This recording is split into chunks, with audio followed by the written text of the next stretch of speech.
Good evening, ladies and gentlemen. How are you doing tonight, this lovely Saturday evening? My name is Betty Kyallo. Thank you so much, of course, for staying with us right here on TV47. This is a weekend edition, and I'm telling you, we have a fantastic show lined up for you tonight. Of course, we have the top stories of the day. And apart from that, of course, we have our discussion on Say What. I know we have fans who are watching, and I salute you guys. Thank you so much for keeping it here. And tonight, we're talking about something very sensitive. You know, I put it on my social media earlier, and I'm telling you the feedback was crazy because a lot of people had a lot of things to say. We're talking about, you know, that thing in relationship that sometimes can happen. We're talking about betrayal, cheating, if you like it. And there you have the question of the day. Well, as you can see, it's one of those really. And we're saying, can you fully forgive somebody after cheating and betrayal? You know, there's a story that has been trending online, and we're going to get to it during our discussion. And you know what? We want to just ask you, and we would love to hear your feedback tonight.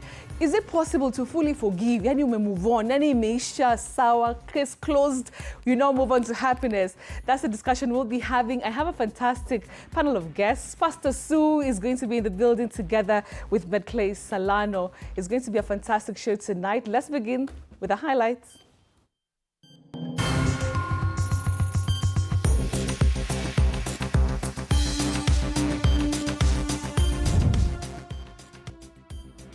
The Editors Guild has strongly condemned the violent attack on journalists who were covering a UDA political meeting in Trans Nzoia County.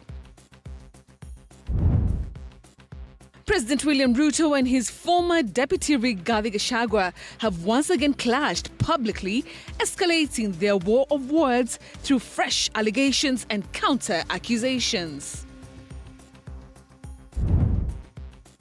The government has reassured Kenyans that Karura Forest will remain protected despite ongoing activities in the area.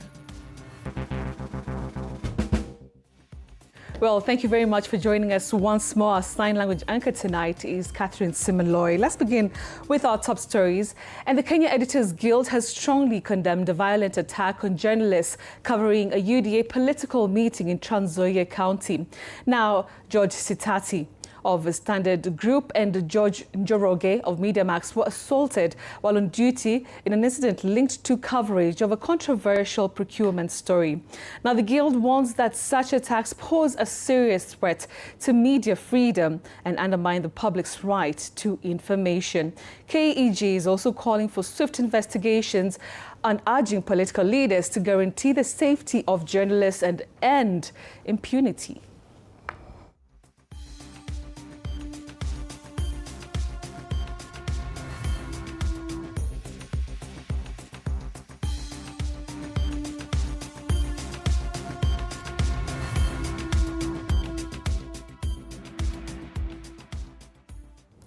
All right, now moving on to the political front, and President William Ruto and his former deputy Rigathi Gachagua have once again clashed publicly, escalating their war of words over allegations and counter-accusations. Now, speaking during a political rally in Siaya County, where he launched a 1 billion shilling affordable housing project, President Ruto warned Gachagua against what he termed as spreading hatred and vowed to expose him further. Gachagua, however, hit back, accusing the president of insulting leaders and deflecting attention from alleged corruption scandals, of course, within his administration. Take a look. President William Ruto has launched a scathing attack on his former deputy Rigathi Gachagua, vowing to further expose him and diminish his political influence. Kwanza wewe mtu mwenye pepo chafu ya ukabila na chuki na kugawanya wananchi wa Kenya. Wewe ambaye unaibia mayatima pamoja na wale ambao hawana mabwana. Wewe ambaye unaumiza watoto wetu na kuwaua. You have no space in the Republic of Kenya. This as Gachagua fired back, accusing the head of state of targeting him for speaking out on alleged corruption scandals within the administration over the past few years. Sasa Waingereza walitoa pesa wakasema hatuwezi lipa 29 billion kama iko mtu ya 22 billion. Sasa bilioni 7 Kasongo alikuwa amekula imepotea. Sasa ndio wanatukana Rigiji. The former deputy president also alleged that President Ruto attempted to take control of Nairobi Hospital by pushing for legal changes that would allow him to acquire shares worth billions annually. Sababu Nairobi Hospital kila mwezi inaleta faida ya bilioni 2. Sasa Kasongo alitaka achukue Nairobi Hospital akuwe akipata faida kila mwaka 24 billion. Gachagua was speaking during a public engagement in Githunguri constituency, Kiambu County. Elsewhere, during a visit to Siaya County, President Ruto urged religious leaders not to allow churches to be used as platform for spreading hatred, division and ethnic politics. Bali madhabahu ya kanisa itumike kwa matusi na kwa kuendesha fitina na ukabila. National Assembly Majority Leader Kimani Ichung'wah, who accompanied the president, echoed the sentiments, warning against the misuse of churches to propagate hate speech. He noted that some clergy are presiding over platforms that promote insults and ethnic rhetoric. Indeed, we as Christians are more embarrassed that our religious leaders, our bishops, our archbishops can preside over the trading of insults in churches. Sisi hatuwezi kudanganywa tena. Wale watu ambao wameharibu nchi yetu, wale watu ambao wameweka watu kurivayala, hawezi kufaa nguo nyingine, ndio sasa wanataka kuambia sisi hawa ndio wanatetea human rights, ati hawa ndio wanatetea wananchi. Other leaders who accompanied the president include Energy CS Opiyo Wandayi, Interior PS Raymond Omolo, as well as National Assembly Budget Committee Chair Samuel Atandi. Paul Kirobi, TV47. Now, speculation is intensifying over President William Ruto's potential running mate ahead of the 2027 general election, with National Treasury Cabinet Secretary John Mbadi now emerging as a top contender. Now, insiders within ODM say there is a growing push for Mbadi to be considered for the deputy presidential slot, citing his role in steering economic policy under the current administration. Now, the CS is credited by allies with helping stabilize the economy during the 2024 Gen Z-led protests, positioning him as a key figure in government. Apollo Kamau tells us more. National Treasury Cabinet Secretary John Mbadi is on the verge of making history if the Orange Democratic Movement push to secure the deputy president's slot in the forthcoming coalition talks succeeds. The push aligns with Mbadi's long-term plan to contest for the presidency in 2032 after dropping his Homa Bay gubernatorial bid. To be honest with you, I can only go up. I don't want to go down. It would be foolish for me to again go back to Homa Bay. I can only go up. I want to lead this country in future. Insiders within ODM say Mbadi has emerged as President William Ruto's Mr. Fix-It on economic matters. This, as a section of party leaders argue that he has demonstrated capacity, competence, and a steady hand in managing the economy, particularly in the aftermath of the 2024 Gen Z protests. Mbadi, the first Luo to head the National Treasury, is also credited with a stellar record both in the executive and in parliament, where he served as minority leader in the National Assembly and chairman of the ODM party. Party insiders say he commands respect among peers and colleagues. Huyu Mbadi nimeanza naye bado akiwa yeye ni accountant tu, hakukuwa mbunge. Nilianza kutembea na yeye, nikakuja hapa kumkampenia mpaka akafaulu akaingia bunge. Na mimi nimekaa na yeye mpaka sahihi. Na rais, mimi ninakuambia tumekupatia hawa vijana wetu ambaye ni cream ya party yetu. However, the path to the deputy president's slot will not be easy. Lobbying within the broad-based government is intensifying, with key figures also eyeing the position, including Mining Cabinet Secretary Hassan Joho and Homa Bay Governor Gladys Wanga. And I am not conflicted. I am very clear in my mind. We must work together in this broad-based government.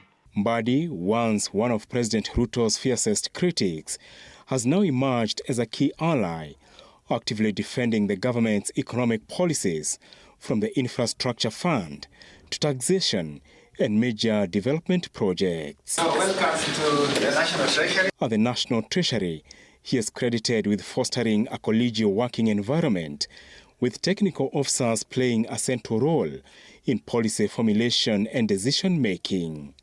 Apul Kamau, TV47. Tension is rising at Gikomba Market as traders raise concerns over the ongoing Nairobi River riparian reclamation exercise.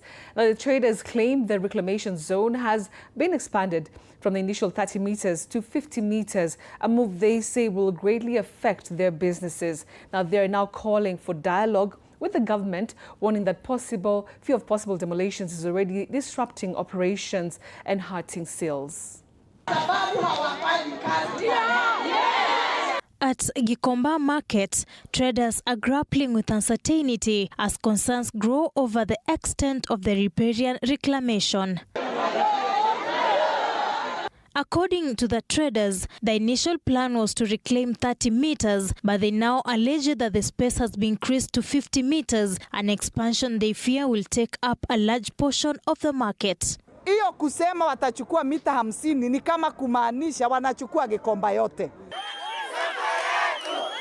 The situation has created tension on the ground, with fears of possible demolitions disrupting normal business operations. Some traders have already begun scaling down their stock, citing hesitation to invest in goods that could be destroyed if evictions are carried out. Tumeadhirika sana kama wafanyabiashara kwa sababu sasa hakuna mtu ananunua mzigo kwa sababu hajui atafukuzwa siku gani. While acknowledging the need to restore the river, they insist the process should be consultative and fair. Ikiwa kuna jambo inatoka kwa serikali, ikuje ipitie kwa kamati ya soko kama Charidi amesema, tuhusishwe na kila mtu ajue. They are now pushing for a middle ground, proposing a reduction of the space to 15 meters on each side and expressing willingness to accommodate those who may be affected. Kama ni 30 meters, mchukue upande wa viatu 15, upande wa kamkunji 15. Haiwezi kuwa tu yote pande hii na hatuamrishi, tunataka rais uingilie kati. For now, operations continue, but under growing anxiety over what lies ahead.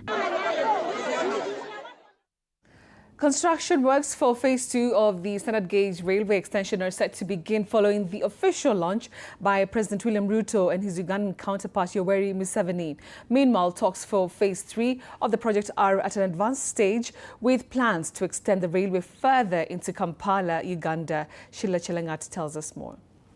Kibos in Kisumu County, the Phase 2C of the standard gauge railway was launched. We now have the Kisumu-Malaba standard gauge railway. This section expected to connect Kisumu to Malaba, 107 kilometers, presided over by President William Ruto and his Uganda counterpart Yoweri Museveni.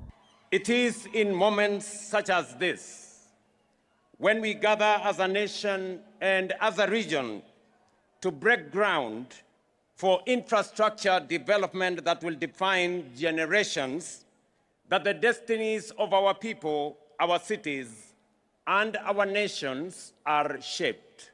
This railway line will snake through several counties, connecting them as commercial and logistics hub, and connect Kenya to the neighboring countries, including Uganda, DRC, and South Sudan. It was never a railway to nowhere. It was always our plan that this railway was going to be a railway to prosperity. It's part of the rationalization of our transport system, especially on the Uganda side, which is irrational and wasteful. This project aims to increase produce and economic activities, as well as reduce traffic congestion for freight by up to 30%. This infrastructure is going to open development in East Africa. It is also a show that Kisumu now is looked at from a different mirror. Dream ya baba yetu ambaye ametuacha Raila Amolo Odinga leo imekamilika. The final phase of the project, that is Phase 3, will connect Malaba to Kampala, Uganda, and extend to Kigali, Rwanda. We are already pushing our path from Malaba to Kampala, From Kampala to Kasese, Kasese to Mpondwe, linking with DRC. The section from Malaba to Kampala is already awarded and is underway. Feasibility studies and preliminary designs are ongoing as Kenya and Uganda work to finalize the railway link. Sheila Chelangat for TV47. Prime Cabinet Secretary Musalia Mudavadi has assured Kenyans that Karura Forest will remain protected despite recent government activities in the area. Mudavadi has clarified that the cutting down of trees on 3 acres of the forest is part of a plan to propagate 5 million seedlings. Well, his remarks came as the country joined the rest of the world in marking the International Day of Forests with renewed calls for conservation and tree planting. Stanley Nyaringita with the details. The International Day of Forests was officially marked at Maragoli Hills Forest in Vihiga County, with Environment CS Deborah Baraza lauding communities for their efforts in forest conservation. The restoration of landscapes such as Maragoli Hills demonstrates how forest conservation can deliver both environmental and economic benefits. This comes as Prime Cabinet Secretary Musalia Mudavadi dismissed claims that Karura Forest is being grabbed, further stressing that the government is undertaking the propagation of tree seedlings. What is there is a 3-acre tree seedling center ambayo imekuwa hapo since 1997, na ile ilikuwa ya kusema NYS watakuwa pale. There was staff housing. That is the section that remains, and nobody else is going to touch Karura Forest. And as the country targets to plant 15 billion trees by 2032, different counties marked the day with tree planting exercises. In Turkana County, the private sector was urged to take the lead in establishing tree nurseries across the county. The gap that we are supposed to fill as a county is 119 million tree seedlings per year. We are supposed to do the tree growing of that number. In Laikipia, County Forest Conservator Peter Koro noted that efforts to plant trees have reduced human-wildlife conflicts. Ningependa kusema Laikipia, mambo ya ukataji wa miti iko chini sana. Juu community na Kenya Forest Service wameungana na wanatunza misitu pamoja. Meanwhile, Embu residents have been urged to prioritize planting fruit trees as part of broader efforts to boost household food security. Tumepanda pixies ndio watoto watakuwa na chakula, kama kulikuwa pengine hawana chakula ya kutosha, watakuwa wanatumia hii matunda. Under this year's theme, Forests and Economies, the government has urged the youth to start tree nurseries, grow and sell seedlings, and generate income. Stanley Nyaringita, TV47.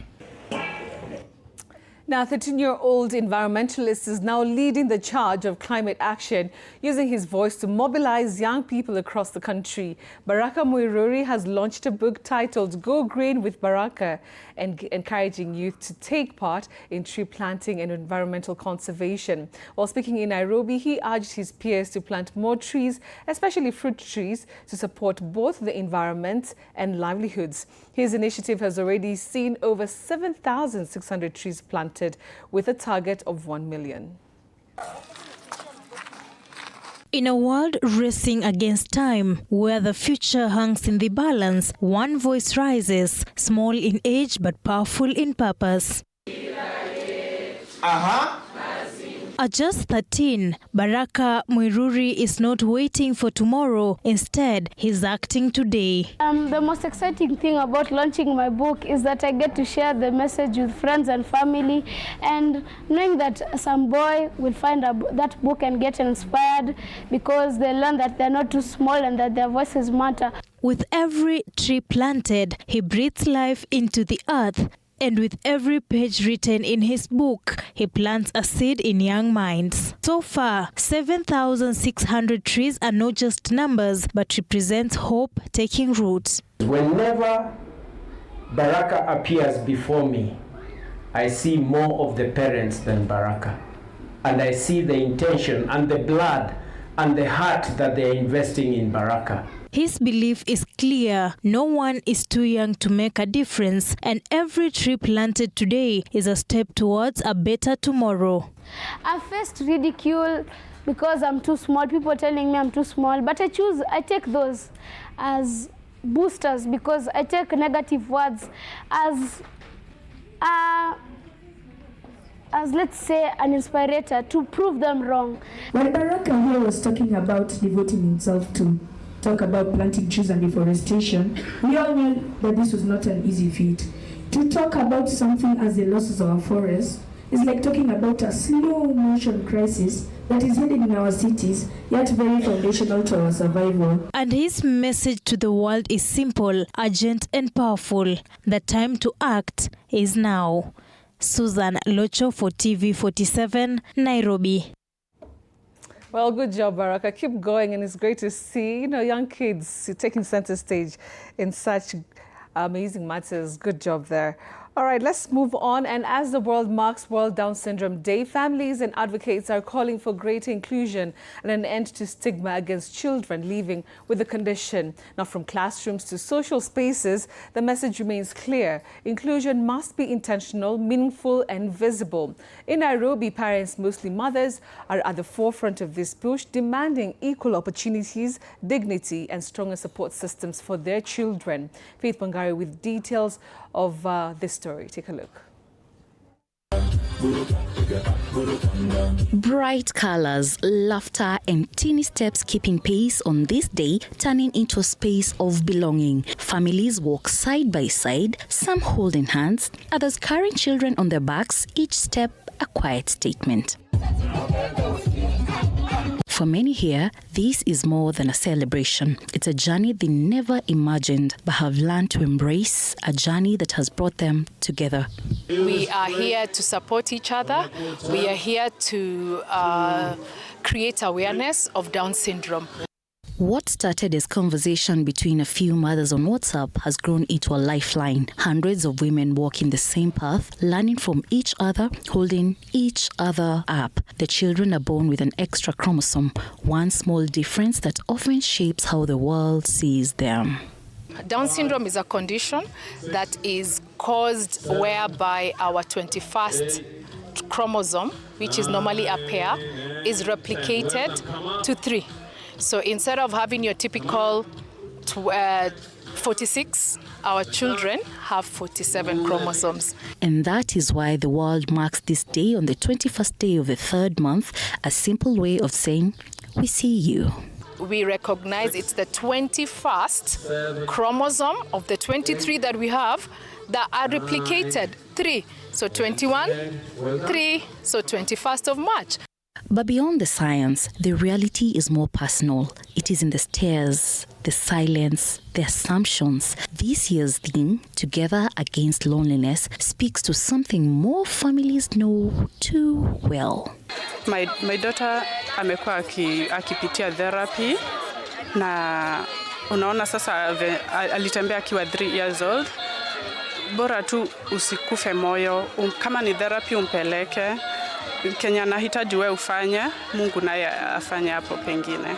The struggle of fathers coming to terms with raising a child living with Down syndrome often goes unspoken, hidden behind expectations of strength and resilience. For many, it is a deeply personal and complex adjustment, one that can take time to fully accept and understand. While both parents face the reality in different ways, it is often said that the fathers grapple silently, navigating emotions they rarely express, making their journey one of the least visible yet equally profound. Fellow men, wale wako na these kids who have Down syndrome, other disabilities, wasijifiche.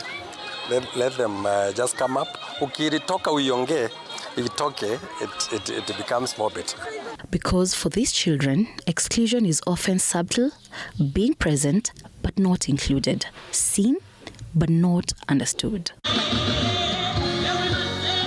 Faith Wangari for TV47.